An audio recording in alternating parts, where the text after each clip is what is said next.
अस्सलाम वालेकुम एवरीवन।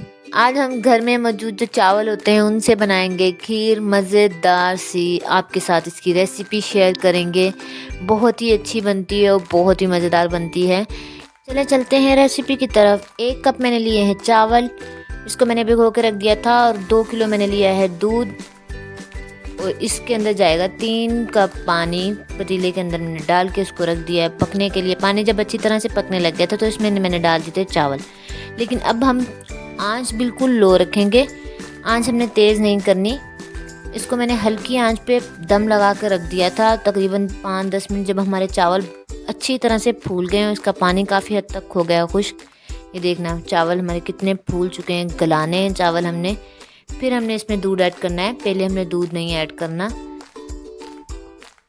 चावल देखो काफ़ी हद तक हमारे गल चुके थे। मैंने इसमें सारा 2 किलो दूध इसके अंदर ऐड कर दिया है। पानी मैंने उसका निकाला नहीं है, उस पानी में मैंने इसको गलाया है चावलों को। फिर हमने इसके अंदर डाला है दूध। गैस का फ्लेम हमने बिल्कुल लो रखना है, हमने ज़्यादा तेज़ नहीं आंच चलानी है। इसके नीचे हल्की हल्की आंच पे ही हमने इसको पकाना है। इसको हम जितना ज़्यादा पकाएंगे उतनी ही हमारी खीर मज़ेदार बनेगी। इसको हम दम लगा के हल्की हल्की आंच पे पकाते रहेंगे। थोड़ी थोड़ी देर बाद आप इसको चलते फिरते चमचा हिलाते रहें, फिर दम पे लगा कर रख दें। आपने अभी तक मेरे चैनल को सब्सक्राइब नहीं किया, सब्सक्राइब कर दें, बेल आइकन को प्रेस कर दें ताकि ऐसी इजी रेसिपी मैं आपके साथ शेयर करती रहूँ। वीडियो अच्छी लगे तो लाइक ज़रूर करें। रेसिपी इजी है, आप देखें, बस इसको थोड़ा टाइम लगेगा। बाकी चीज़ें इसके अंदर ज़्यादा मैंने ऐड नहीं की। एक तरफ मैंने पानी गर्म करने के लिए रख दिया था, उसके अंदर मैंने डाल दिए थे थोड़े से बादाम, ताकि इसका हम छिलका उतार के इस तरह से हमने सारे ड्राई फ्रूट काट लिए हैं। ये आप चाहें तो डालें, जो आपको चीज़ अच्छी लगती है आप डाल लें, जो नहीं आपको अच्छी लगती है आप स्किप कर दें। लाजमी नहीं है, सारी चीज़ें हमने ऐड करनी है। सारी चीज़ें जाएंगी इसके अंदर। आप नोट करें अभी तक मैंने चीनी नहीं डाली इसके अंदर। चीनी हमने इसलिए नहीं डाली कि चीनी डालने से हमारी खीर लगना शुरू हो जाएगी नीचे, और इसके लिए हमें लगातार चमचा चलाने पड़ेगा।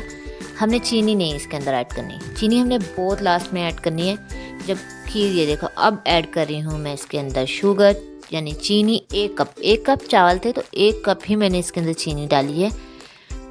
चीनी डालने के बाद आपने इसको इतना पकाना है जिस तरह का आप इसको रखना चाहते हो। ज़्यादा गाढ़ी करना चाहते हो तो ज़्यादा गाढ़ी कर लो। मैं तो बस इस तरह की ही रखूँगी क्योंकि जब ये ठंडी होगी तो और गाढ़ी हो जाएगी।